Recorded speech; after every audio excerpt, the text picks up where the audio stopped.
guys, how y'all doing? Welcome back to my channel. So today I'm going to be talking about some of the books that I really want to reread in 2020. If you guys know me at all, then you know that I love rereading books. I do it often, and I've curated a specific list of books that I really want to get to rereading this year.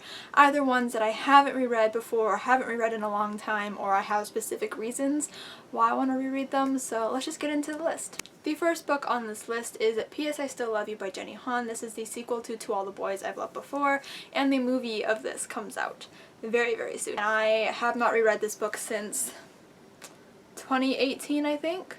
So it's been a little while since I've reread this one. I want a refresher before I watch the movie, so I thought that this would be perfect to read. So I will be reading it before the movie comes out. So I'm really excited to reread this one and get ready and get pumped for the movie adaptation coming on Netflix. I'm very excited about this one. If you don't know what To All the Boys I Loved Before is about, it's basically about a girl named Lara Jean, and she writes love letters to the boys that she has crushes on, and one day these letters mysteriously get sent out to all these boys, and she kind of has to deal with the repercussions of these letters being sent out and having to deal with the boys that they were addressed to. So lots of fun, drama, fake dating. It's a good time, so I'm really excited for this one. The next two books on my list are Catching Fire and Mockingjay, both by Suzanne Collins. I actually got the Juniper custom dust jackets for Christmas, so that's why they look like this, but Catching Fire and Mockingjay. So I am currently in a reread of this series. I reread The Hunger Games last year, I think in December? I don't know. I didn't do wrap-ups. I'm rereading them, continuing them, annotating them, very excited, and also Peyton is co-hosting a Hunger Games read-along to prepare for the Ballads of Songbirds and Snakes. I still hate that title. So I'm also technically participating in that read-along, so I'm going to start reading Catching Fire next month alongside them, and I'm really excited because I really enjoyed my reread of The Hunger Games and annotating that, so I'm excited to continue on because I can't even really tell you the last time I actually reread these books. It might have been 2015. I honestly don't even know. The next two books that I want to reread are Scythe and Thunderhead, both by Neil Shusterman.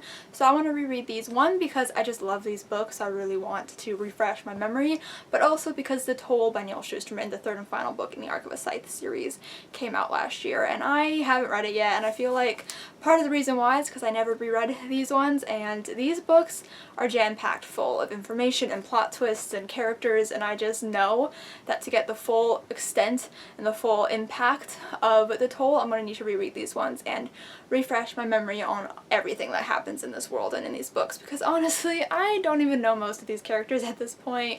I have an awful memory when it comes to books. If you don't know what these books are about, it takes place in a near future society, and they've conquered death. So you can no longer die of natural causes. So in order to keep the population in check, there are appointed scythes who will come and glean at people. So we basically follow Citra and Rowan, who are new scythe apprentices. So they are training to become a scythe, and we're kind of following their journey to become scythes, and it's really interesting. Like I said, full of plot twists. Neil Shusterman is a god, let me just tell you. So I'm really excited to get to both of these and finally read The Toll, which was on my 2020 TBR, so I'm really excited. The next book is The Upside of Unrequited by Becky Albertalli. This is one that I've never reread, which I'm really excited about. Becky Albertalli is one of my favorite contemporary authors. She wrote Simon vs. the Homo Sapiens Agenda, which is a book that I've actually reread a handful of times.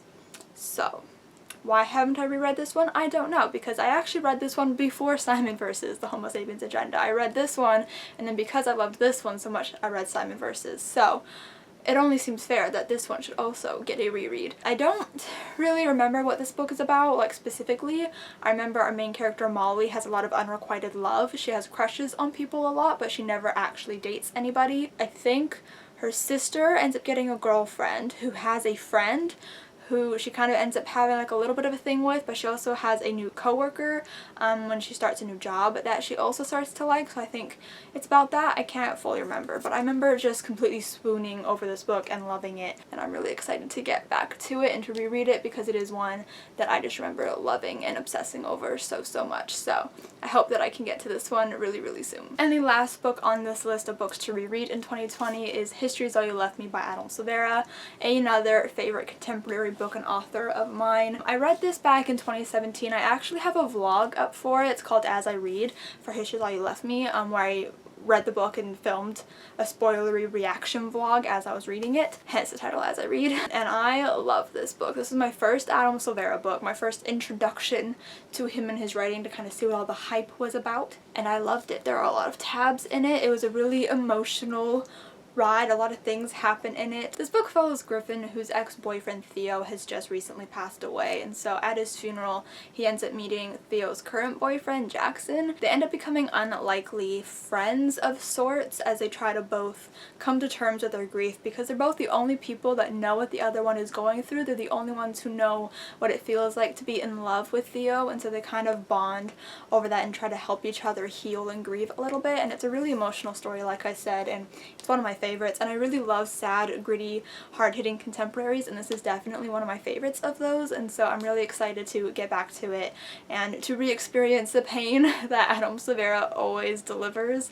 And I'm excited to cry, which is a weird sentence, but I love to cry when I read, so I'm really excited about this one. So those are all of the books that I am specifically planning on rereading. I'm sure that I'll reread other books that I always typically reread, but these are kind of just specific ones that called out to me that I was like, yes, this is the year that I have to reread those books. So I hope you guys enjoyed this video. If you did, give it a huge thumbs up. Comment down below what books you guys are planning on rereading in 2020. If you have any, let me know if you are a rereader or if you read a book once and then you're done. I am not that kind of reader. I could never be that kind of reader. Subscribe if you have not yet already, and I'll see you guys next time. Bye!